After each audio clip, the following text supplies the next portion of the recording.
Sunday, the war on terror and fighting the Taliban. 2 exclusive interviews with the presidents of Pakistan and Afghanistan. Only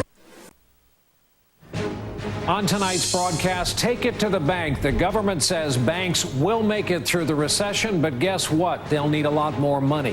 The fire line, the winds that whip up at sundown are whipping across the hills of Southern California. How many more homes will burn? Hold the scalpel, a promising new test for skin cancer that can leave the pain behind. Going public about her life and her husband. Elizabeth Edwards goes public with a private matter. And Back to the Future, an old favorite, gets a 21st century makeover. There's nothing final about this final frontier. Nightly News begins now. From NBC News World Headquarters in New York, this is NBC Nightly News with Brian Williams. Good evening. It sounds like a bad joke. The federal government has determined that the big banks in this country will be fine during this economic downturn. All they need is a lot more money.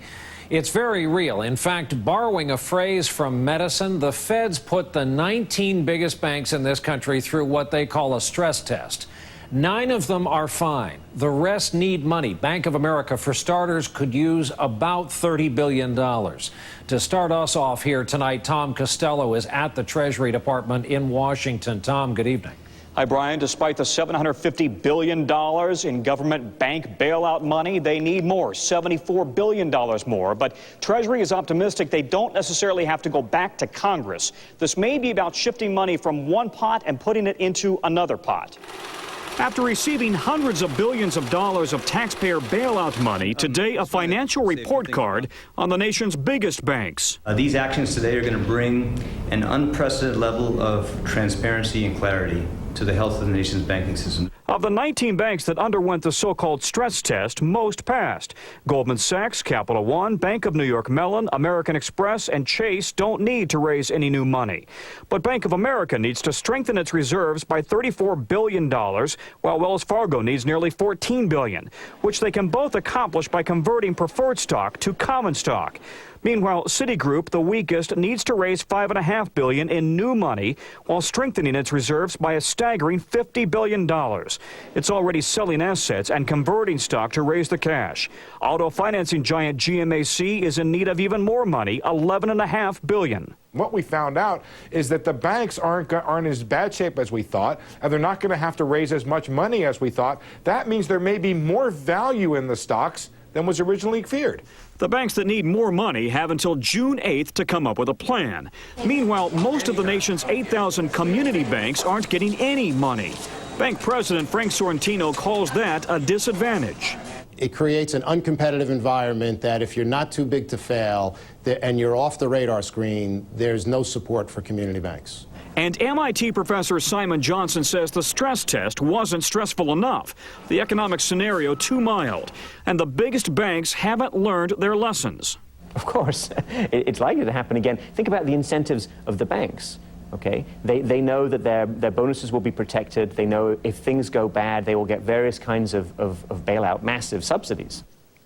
Meanwhile, more ammunition tonight that the relationship between Goldman Sachs and the government may be too cozy. We learned that the chairman of the New York Fed has resigned after the Wall Street Journal revealed that he had been buying stock in Goldman Sachs while serving on the New York Fed board.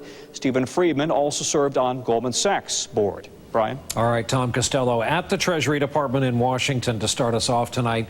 On the West Coast this evening, if it seems like the folks in California just went through this, they did during the season of the Santa Ana winds. This week, the fires in and around Santa Barbara are being fueled by the winds that rise at sundown.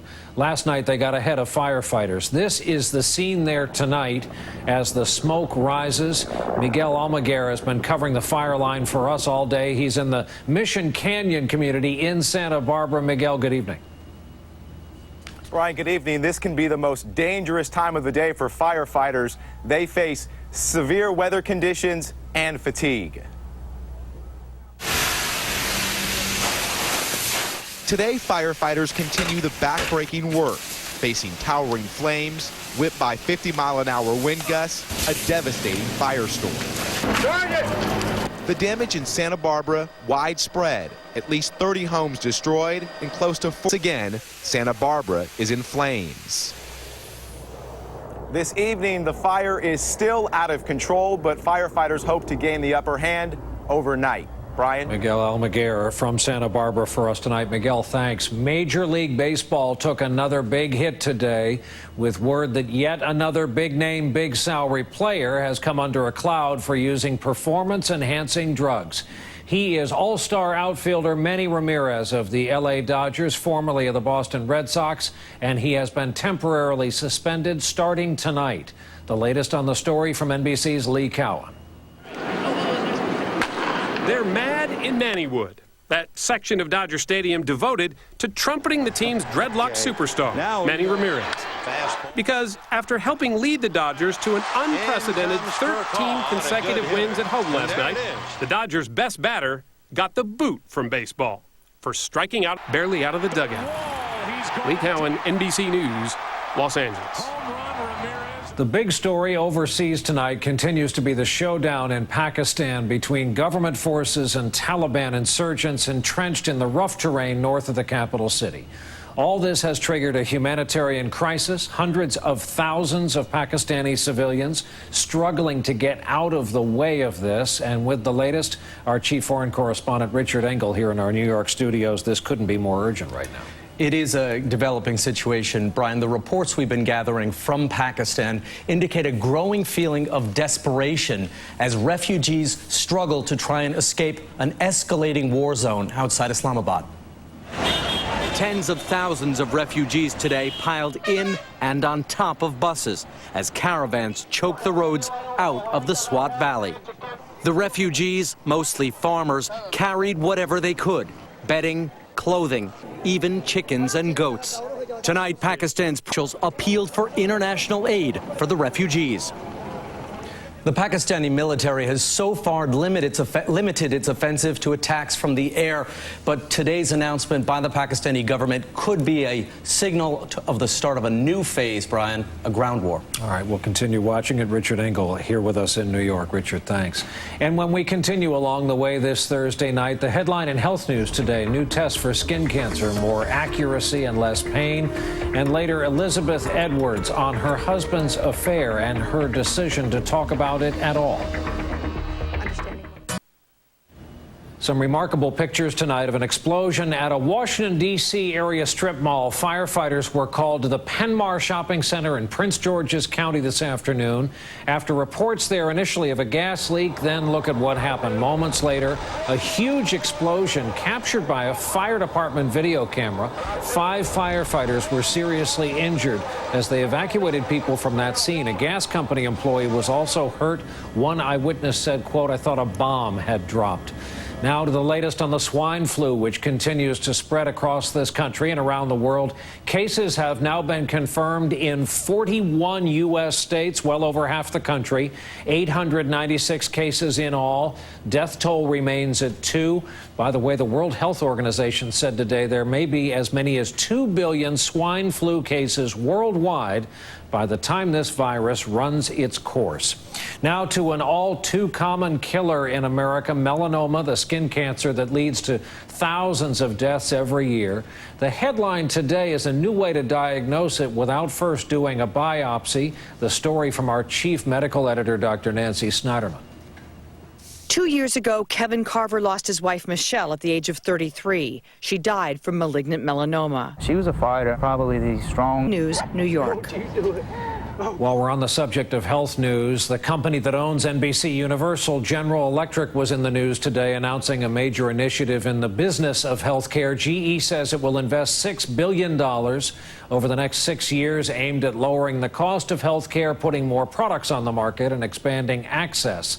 GE's chairman Jeff Immelt told a Washington news conference he knows it will be called a marketing campaign, but he says spreading this technology is part of the role of General Electric. Healthcare, by the way, is an $18 billion business for GE.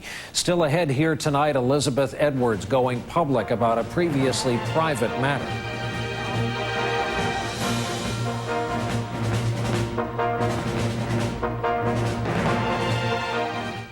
The Today Show live An announcement so big, a location so huge, it's a secret till tomorrow on Today on NBC.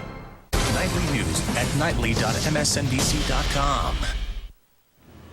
Most Americans first got to know John and Elizabeth Edwards back in 2004. He was the Democratic vice presidential nominee. She was the supportive, engaged, and very engaging wife. The story has gotten a lot more complicated since then. Her battle with breast cancer, his extramarital affair during the last presidential campaign. Now, for the first time, though, Elizabeth Edwards is speaking out about the public and private parts of her life. The story tonight from NBC's Norah O'Donnell. I was still angry and hurt. And Elizabeth Edwards broke her silence today on Oprah. Probably the worst moment was when he told me that he had this single indiscretion, because it was so hard for me to even imagine such a thing. And then, his telling me that that it happened more than once. John Edwards confessed that he cheated just 2 days after he announced for president. We have to show that we have the moral authority to lead. And Elizabeth did not learn for another year and a half just how long the affair lasted. So why did she stay with him? She's sick with terminal cancer and says she doesn't want to spend her time fighting. And also says they've been together for more than 30 years through the death of their teenage son, Wade, and her battle with cancer. This is a really good man, who really, who did a very, very bad thing. But if you take that piece out, I do have a perfect marriage. I have a husband who adores me, who is unbelievable with my children, who's provided for us in ways we never could have imagined. Still, Elizabeth Edwards' decision to go public is raising a lot of questions, and it has its critics. Maureen Dowd of the New York Times wrote, "It's just a gratuitous peek into their lives, and one that exposes her kids by peddling more dregs about their personal family life, including questions about whether John Edwards fathered a little girl with his former mistress." The truth is, most of us don't know men who meet women at hotels and hold babies that are not their own. Oh, golly, then you don't know that many politicians. We do it all the time. For his part, John admits their marriage is a work in progress. So I have to ask you this. Was there a point where you thought that she would leave you? I didn't know. I think the honest truth is I didn't know. Elizabeth says this is not the life she dreamed of, but says part of resilience is acceptance. Norah O'Donnell, NBC News, Washington. When we come back, a big American event in its fourth decade starting back up again this weekend. Finally here tonight, we recently did a story here on the fact that the recession's been very good for the movie business because of the escapism it offers. Apparently, a whole lot of people plan a great escape when the new Star Trek movie opens this weekend. Advance internet sales have sold out several screenings already. Our preview tonight from our man in Hollywood, George Lewis.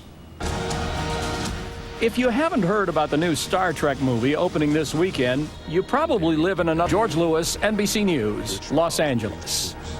It all goes back to Star Trek. That's our broadcast for this Thursday night. Thank you for being with us. I'm Brian Williams. We hope to see you back here tomorrow evening. Good night.